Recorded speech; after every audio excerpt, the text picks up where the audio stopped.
Economists around the world are struggling to break free of the clutches of the financial crisis, but a 12-year-old Canadian knows what needs to be done.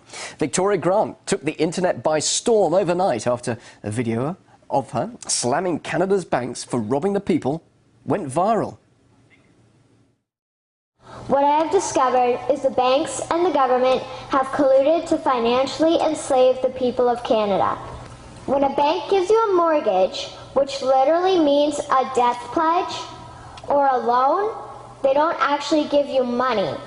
They click a key on a computer and generate the fake money out of thin air. It has become painfully obvious, even for me, a 12-year-old Canadian, that we are being defrauded and robbed by the banking system and a complicit government. What will we do to stop this crime? Well, we've got internet sensation Victoria Grant and her mother, Marcia Grant, on the line from Canada right now. So, Victoria, I watched all of your speech. It's quite long. So can you just very briefly tell us what's been bothering you about Canada's banking system?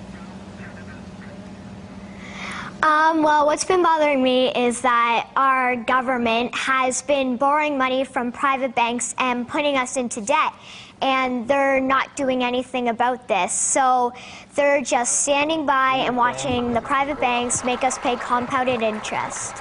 Well, clearly you understand what's happening there in your country. Do you have any solutions for the world's economic problems? My solution is that we stop borrowing from private banks and we start borrowing from the Bank of Canada with little to no interest. All right, but okay, now you're just 12 years old. Why do you think you understand what's wrong with the economy, that you have the answer and world leaders don't?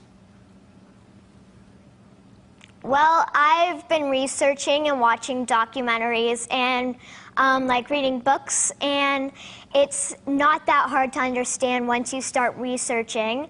And like world leaders, they probably know what's happening. It's just they're not doing anything about it. Why not, do you think? Why don't they care? I think they don't care because they're benefiting from what they're doing to us. All right, now, I know your mum's sitting next to you, Marcia. How do you feel about your daughter becoming an internet sensation and now even talking to global news channels like RT?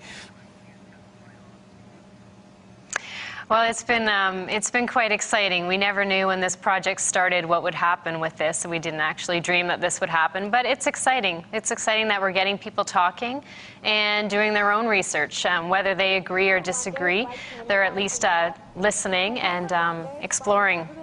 Well, Victoria, as I said a little earlier, I saw your presentation. It was very impressive. I suppose a lot of people ask you this question. Did you really come up with all these ideas yourself?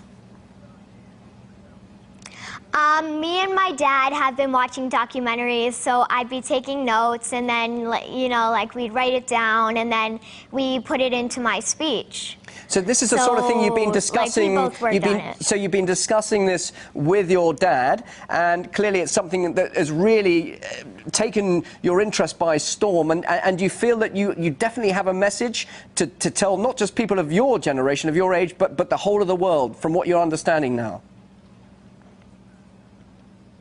Yeah. All right. Now, thousands, of course, people around the world will have seen you explaining what's wrong. What about you yourself? Your mum's obviously pretty excited by all of this, but what about the attention on you now? It's been amazing. I like that so many people are watching it because they can get information on what's happening and they can try and tell other people about it. But some people of your age might say economics, finance, all boring, isn't it? Yeah, probably. But what do you say to them? That's actually important for our lives?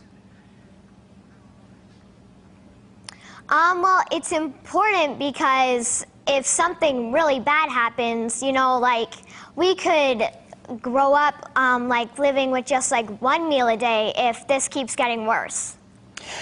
What about then when you grow up? What are your ambitions? Do you want to be an economist? Do you want to be a prime minister? Well, I want to be an interior designer, but I'm definitely going to keep studying monetary reform. So you're going to be interior designer, so you're creative as well as having a financial mind as well. Well, we wish you the best of luck in your career. Thank you very much indeed, Victoria Grant, and also Mother Marcia Grant, joining us live there in Canada. Thank you.